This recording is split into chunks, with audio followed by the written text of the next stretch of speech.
reject the request. Israel was defending the military necessity of its Gaza offensive at the International Court of Justice on Friday,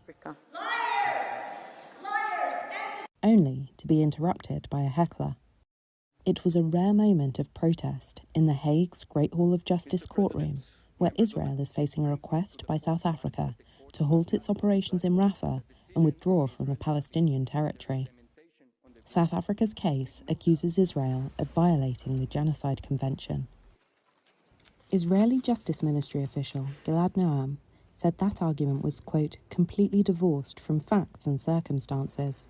Israel is engaged in a difficult and tragic armed conflict.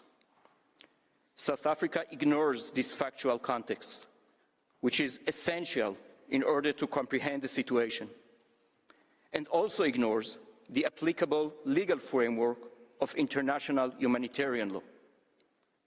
It makes a mockery of the heinous charge of genocide.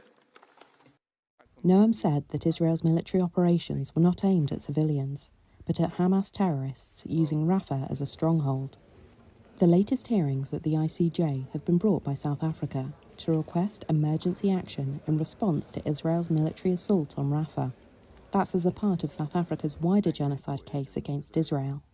In past rulings, the court has rejected Israel's demands to dismiss the case and ordered Israel to prevent acts of genocide against the Palestinians, while stopping short of ordering it to halt the assault.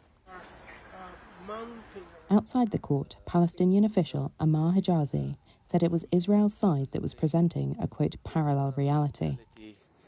That is contrary to everything that the international community, the relevant institutions, the numbers of humanitarian workers who were killed, the number of journalists, the live stream of this genocide, which you have all seen. A decision on the request for emergency measures is expected next week. More than 35,300 Palestinians have been killed in Israel's 7-month-old assault on the Gaza Strip, health officials in the enclave said on Thursday.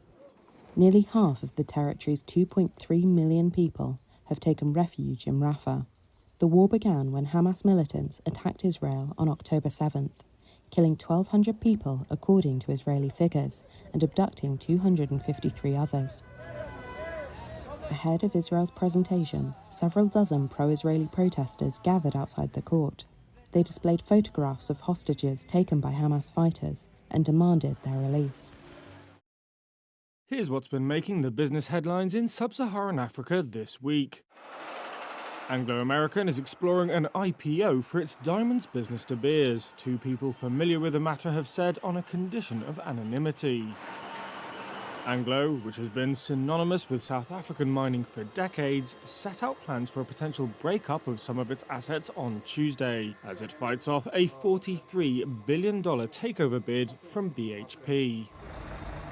Shell said on Thursday that it had extinguished a fire at its Baron Ubie gas facility in Nigeria's coastal Bayelsa state. The blaze broke out 2 days earlier at what is by far the most important Nigerian LNG feedstock project, processing 2 billion standard cubic feet of gas per day. Zambia's central bank raised its main lending rate for the 6th consecutive policy meeting on Wednesday, citing a continued rise in inflation and inflation expectations. Inflation has been rising in Zambia since the middle of last year and reached 13.8% in April, driven by a weak kwacha and the worst drought in the region in decades. All these projects. Uganda's President Yoweri Museveni was in Nairobi for the signing of various bilateral agreements alongside Kenya's President William Ruto. That's after a row between the two neighbours was resolved when Kenya allowed landlocked Uganda's state oil firm to import petroleum products through its port of Mombasa. Ruto said Thursday's signing of a tripartite agreement would enable Uganda National Oil Company to import directly from different jurisdictions, thus bringing to an end the challenges faced by the sector in Uganda. And finally, Dubai's Emirates airline has said it will resume flight schedules to Nigeria from October. Flights were suspended in 2022 after the carrier was unable to repatriate funds amid foreign currency shortages in Nigeria.